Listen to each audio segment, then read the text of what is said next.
maging liwanag din tayo for the others na parang kumbaga mission sending.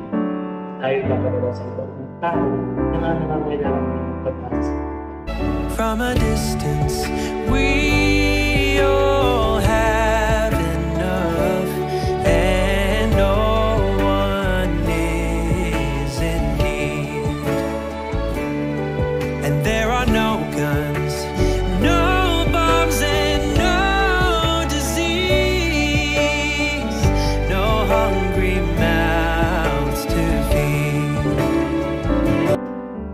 From a distance, mga kapatid, ito po ang napili nating pamaga ngayon sa linggong ito, Devoted Sunday, in ordinary time, ng ating pong Ebanghelyo ay hango sa Ebanghelyo, present chapter 17, verses 11 to 19.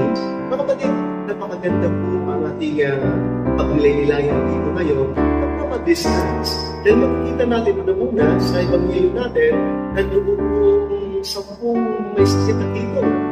From a distance, doon sila sa periphery. Inihiwalay sila sa karamihan from a distance. Na may ibig sabihin dyan sa pangyayari niyan? Bakit nandoon sila sa malayo? Bakit hindi sila makalapit sa karamihan? Hindi sila makalapit kay Jesus? Bakit sila lamang sila? Jesus, Son of David, have pity on us. At mga kapatid, titingnan din po natin ano yung ibig sabihin from a distance in a negative sense. Ano from a distance in a positive sense. At mga kapatid, iulay natin dito ngayon sa ating pagmilay-nilay, itong from a distance is something po. Titingnan natin ang Diyos, kagaya ni Jesus, from a distance. Nabihan niya ang kanyang sakong may kitong na ito, mga kapatid na to the priest. See yourself to the priest. At again, mga kapatid, tayo din po from a distance. Nandito po din tayo sa St. Paul University. At sa kapatid po, ating magiging guest sa video ito, in something for the time. Walang iba po ang ating kapatid na si Jinmel Nas. Isa po siyang seminarian at sa kasalukuyan, siya po ay pinatapos niya ang kanyang education course dito sa St. Paul University. At alam ko mga kapatid, talagang very recommend po ito ng ating kapatid po dito sa guru dito. Nakikita hindi lamang dahil very good siya, hindi dahil din po nakikita ko sa aura niya ang katalungan, ang pastoral perspective na maging kalugod ngayon sa ating paglaylayan na from a distance. Brother General, welcome po sa Music of the Gospel, Sunday Replay. Ako dahil makakapag-share din ko ang natulog ko sa Mandarin, of course, about my experience in life. At ngayon, ito po una natin bibigyan ng pahalaga. Itong 10 mga kapatid natin or itong 10 may mga tao may sakit na dito. At kung bakit nandoon sila sa malayo? Ano bang dahilan dito? Bakit nandoon sila sa periphery, sa boundary? Hindi ba pwede silang makipag-halubilo sa publiko? At isa naman talaga dito na isa ating bigyan ng pahalaga yung cultural distancing dito during this time. During that time, dahil pag may sakit ka ng kitong, para sa kanila nakakahawa ito.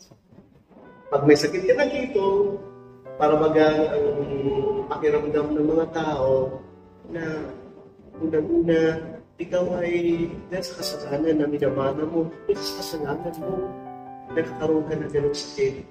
So, hindi lamang sa may sakit ka, inihiwalay ka nila, kundi dahil tinuturing ng makasalanan. Doon pa lamang maramdaman natin, wow, ano pala, ng isang tao na may sakit na dito. May pamilya ka, ngunit hinihiwalay ka nila.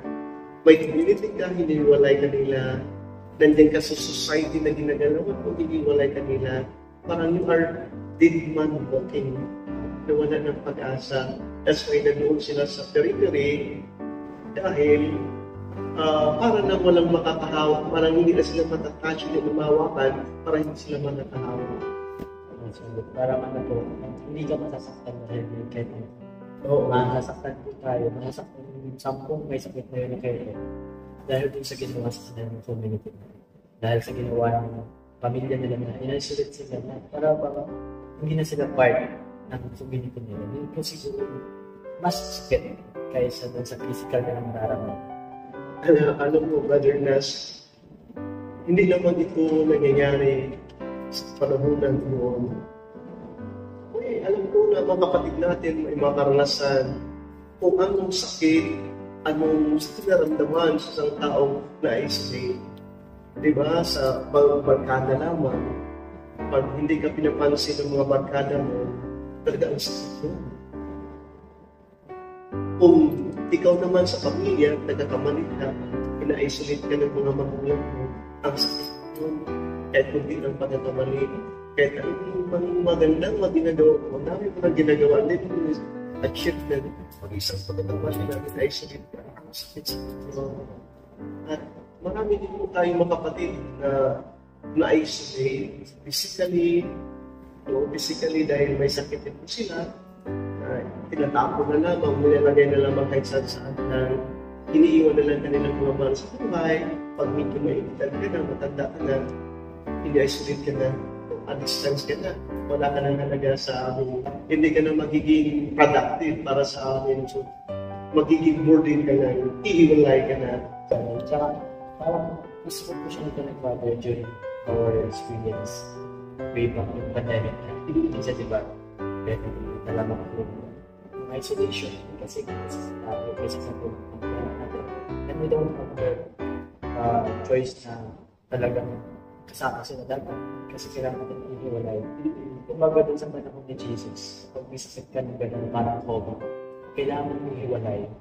Pero ito po yung impact sa sakit. Kasi hindi lang sa ihiwalay niya sa gano'n, kiramdam na niya sa sakit na mas malaki yung impact sa psychological aspect ng buhay ko. Talagang kumain. Lalo na sa mga Pilipino, we are family-oriented. Yes. Para bagang dahil family-oriented tayo, pinag-adjust namin ang family. At hindi magigila din po natin, pagbalik-balikan natin, itong mga tao kung may sakit na dito, na tinuturing sila ng mga kasalanan.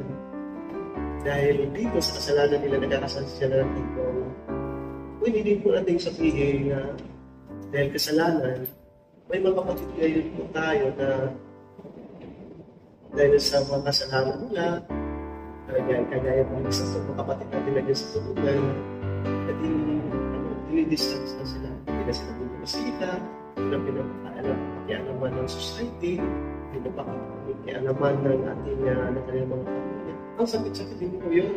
Sa pagkatamali lang, sa pagkatamali lang. And worse na, yung mga kapatid natin nagkatasali doon para kapatid natin. PGP o PGP na talagang tinuturing ka lamang na or sinabihan ka lamang na itong tao ito na ay involved sa drugs. Papatayin ka na kagad. O siguro sabihin natin, gumagamit ng drug. Ay tantabaw na ba yun na ikaw ay isolate forever. Isolate forever. Napakatindihan mo, napakatinding experience yun sa isang taong gano'n. At ito ang naranasan ng mga kapatid na ito kung saan tayo sakit. Imagine, sisigaw pa yan sila sa publiko, sabihin nila, ako ay may sakit na dito, huwag kayong lumalapit sa akin. At magsusunod pa sila ng talagang madidetermine sila na sila ay may sakit. They are obliged to let the people know that he was hindi na talagang may sakit na kasi because nalayo during that time of Jesus kailangan i-public na talaga announce na may sakit ka para siguro para aware din yun parang makataroon inisip ko sa may sakit okay, na-announce mo na kasi tayo i-isolate you need to isolate yourself para maiwasan. Alam mo, nakikita ko dito ba, Nilas? minsan yung mentality ng tao, ang perspektibo ng tao, ay napaka-judgmental, yung nag-isolate sa tao, nag-isolate sa tao, mas na siya, tinuturing mo siya ng kasalanan, parang nilalagay pa sa mga malalayo, parang makahawa, lahat na trakang andyan sa kanila. Alam mo, wala ko para sa kanila siguro sa taong na-experience, hindi kaya nag-blame dito sa Panginoon. Siguro masasabi mo na, saan ang Diyos? Siguro, lagi sila nakakatanong. Bakit hindi ko sa akin? For example, Father, kapag galang bawa ka sa tao mabuti, hindi mo siya nagawa mabuti po. Pero sa isang iglap lang kapag nagkasala siya, talagang nanayuan siya ng mga tao para sasisiyan ko na, ay, nakakabalik mo dati ngayon, hindi naman ganyan. Papapatanong po talaga tayo sa kanya. Bakit hindi mo sa kanilang pagpapatihan na ginagawa sa Diyos? Lord, bakit gano'n? Like, gusto mo na po talaga siya. Hindi mo alam kung sa kinagano yung judgment ng mga tao sa iyo. Nasa kabilang iglap, sa isang may iglap lang, nawala na yung magiging mabuting trato na sa iyo. Kaya, talagang mapapatanong sa rin sa Panginoon. Pero, we cannot blame God with his action of the people. Not the action of God. God is full of mercy. He's not a judgment. He's not like us that we can pinpoint others that masama ka. No? And this is the second point that we want to discuss most protagonist. Dahil it will be a turning point also sa mga na ito. Opportunity din po ito sa mga may sakit dito. These times, nakita ko na nagtatanong sa akin. Itong sakit ko ito nagtatasa na galing ako. Bakit ang ito ako? To keep distance. Yes, andyan sila ba sa mga sa ganitong naramdaman nila, sa isolation ito, sa sakit na ito. It's an opportunity also to really reflect, to deepen what is about. And it's the creator, it's the creator of life, it's the owner of life. So, dito makikita natin na it will give also a kind of outlet. It will give also, it will lead to something na nandito tayo, kagaya ng gabi, ng dulo ng gabi, dito sa isolation ito, nakikita dito natin na may umama. And here we go, Jesus from the distance. Na from a distance, nakikita nila si Jesus. At siguro from a distance, nagkaroon sila ng pag-asa na kung tayo mawala ng pag-asa. And parang maganda yung mga kapatid na kunting-kunting malaman,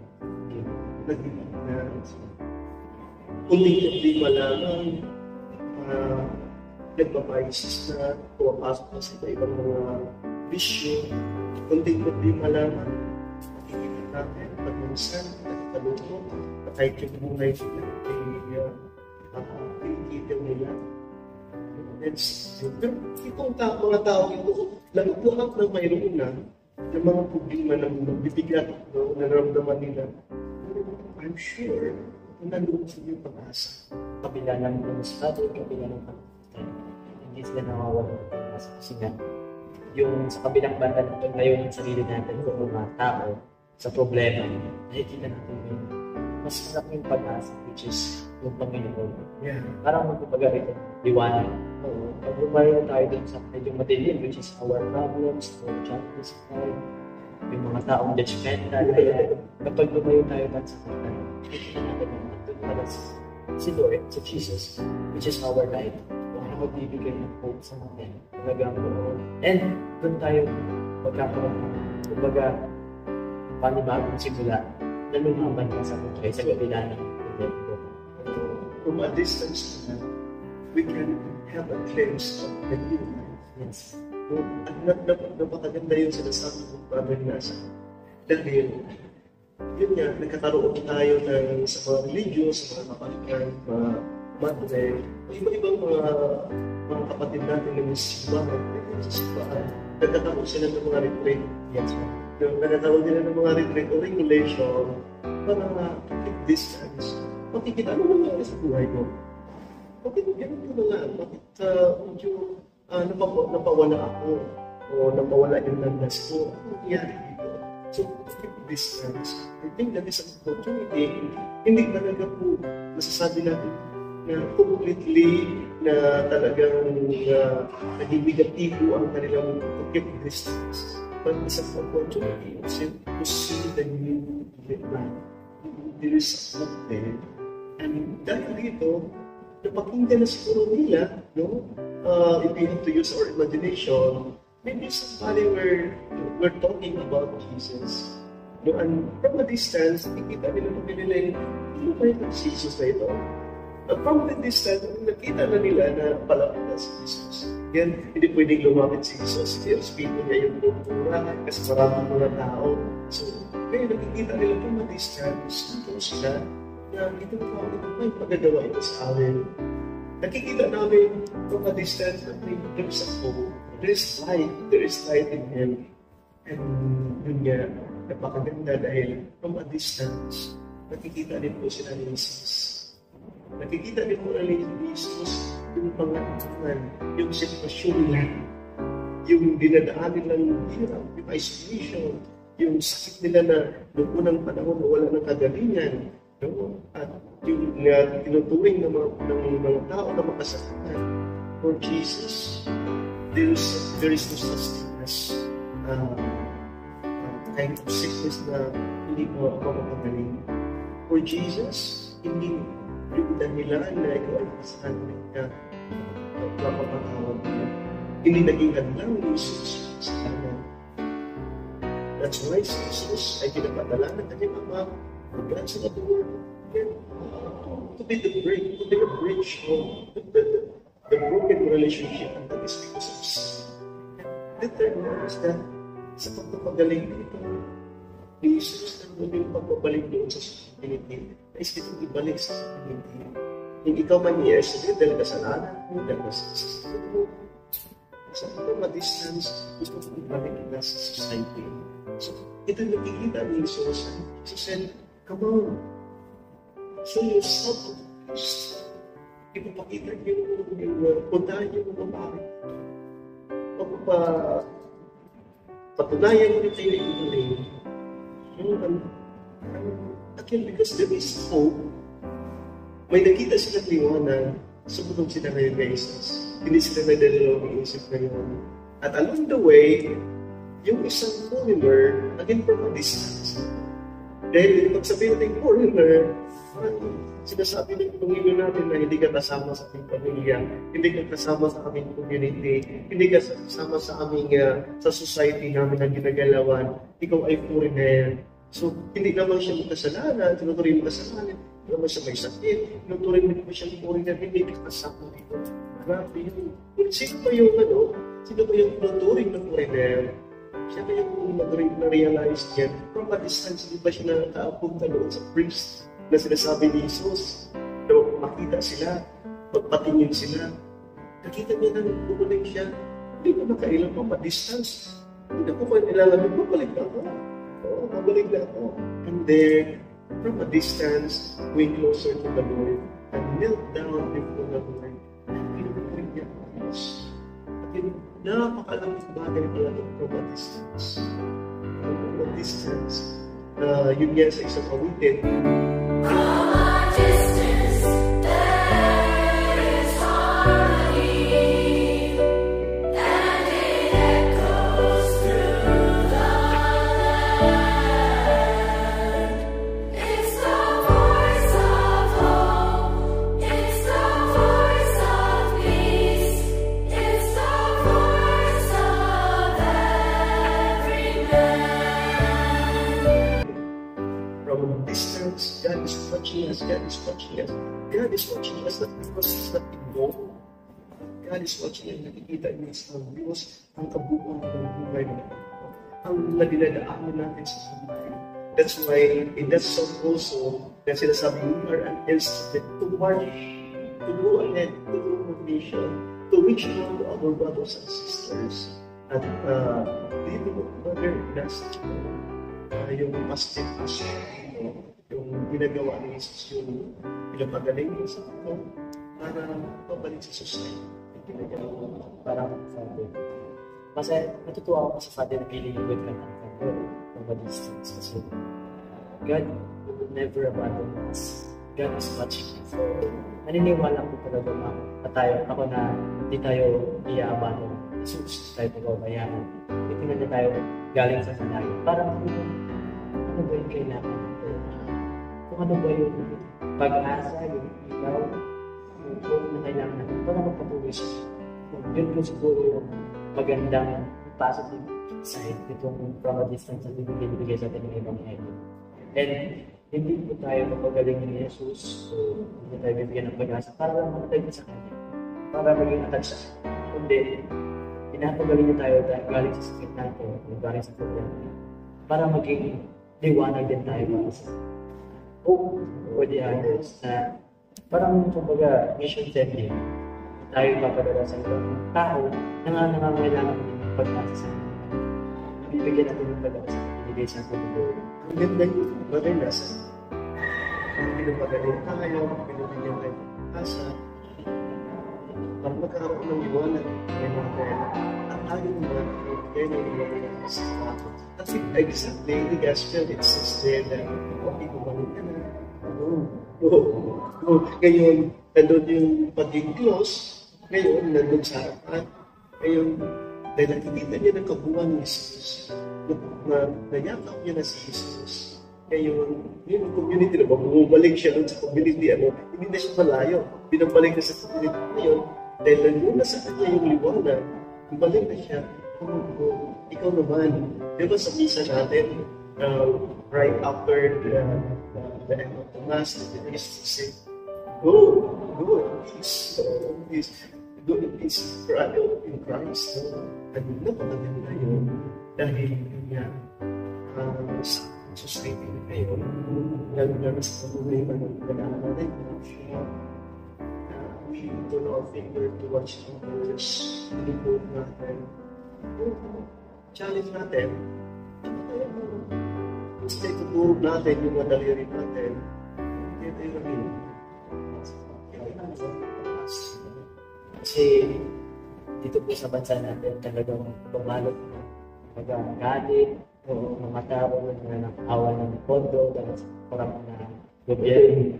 Siguro pwede mag-post muna tayo para post for a moment. Distancing again. Detach ourselves from those issues of our country, of our nation, corruption.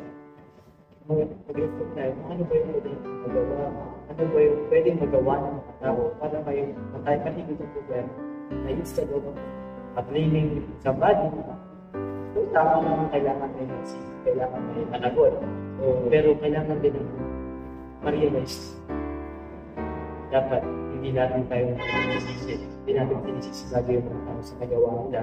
Kundi tulungan sila na mahanap kung ano ba yung dapat para may balik yung pag-asa na pwede nilang i-share sa iba. Yun po siguro yun yung parang purpose natin na binibigay ni Jesus. Para maging yung tao bago. Yun po. Para maging nakikita ko sa mga sinasabi ko na mga society natin na yung mas people, ang corruption ay isang para gagaling niya talaga yung kailangan. Ano talaga yung magbabago kailangan natin? At sino yung magbabago dito? And we need Jesus. Once again, thank you for inviting me to the Friday. Masasabi ko lang po lalo natin sa kapwa ng pagkataan na talagang maraming pinagdadaanan sa buhay. Kaya po natin yan. Na huwag po tayong mawala ng pag-asa. Huwag po tayong manatili sa dilim. Huwag po, kailangan natin distansya ang ating sarili para makapag-isip-isip tayo kung ano ba talaga yung purpose natin sa buhay. na pwede natin gawing mission, kung ano ba talaga yung mission natin dito sa mundo, kung bakit tayo nandito. Yun po sana yung dumadaloy sa atin, puso sa ating katawan na si Jesus ay nasa akin, ang pag-asa na ibibigay sa ating Jesus ay pwede ko rin ibahagi sa iba. Kaya, di lang po sa kabataan, sa lahat po ng sumusubaybay dito kay Padre Lili, sana po sa bawat araw natin ginagawa sa buhay natin, nagkakaroon tayo ng point na langit. Alam na papunta po tayo sa langit. Hindi, yun naman po talaga yung goal natin. We are being called to be holy. Yes, we are all called to be holy, kaya gumawa rin po tayo ng mga bagay, ng action na magpapabanal sa atin. Yung kasiyahan ko sa pagiging Kristiyano, pagiging tagas ni Jesus. Gusto ko po siyang i-share. Kasi sabi nga, isang kahit ko, nasa iyo ang Espiritu Santo. Pag masaya ka, hindi na mahagi ang sarili mo sa iba. Very nice. Yes, right. And I'm really happy helping others. Talagang doon ko po nababawi yung blessing na pinipigay sa Jesus every day. Na kahit sa simpleng paraan lamang, katulad ng idol ko po kasi sa interest sa Church Jesus. Yung mga ordinary na bagay na ginagawa. Extraordinary. Thank you. Brother Nas, thank you very much. Good music of the Gospel Sunday reflection, the Father, the Son, and the Holy Spirit. Amen.